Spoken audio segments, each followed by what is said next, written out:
सुरतच्या Udhna railway स्थानकावर उत्तर भारतीयांच्या गावी जाण्याच्या गर्दीमुळे प्रचंड गोंधळ उडाला असून परिस्थिती नियंत्रणाबाहेर गेल्याने पोलिसांना लाठीचार्ज करावा लागला आहे। उन्हाळी सुट्ट्या आणि सणासुदीमुळे उधना स्थानकावर क्षमतेपेक्षा जास्त प्रवाशांनी गर्दी केली। प्लॅटफॉर्मवर पाय ठेवायलाही जागा नसल्याने प्रवाशांमध्ये चेंगराचेंगरीची स्थिती निर्माण झाली।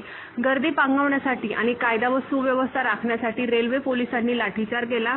अब यहाँ नहीं आऊंगा दोस्त अशा शब्दात प्रवाशांनी आपला संताप आणि वेदना व्यक्त केल्या आहेत। रेल्वे प्रशासनाकडून अतिरिक्त गाड्या सोडल्या असल्या तरी प्रवाशांच्या संख्येमुळे त्या अपुऱ्या पडत आहेत।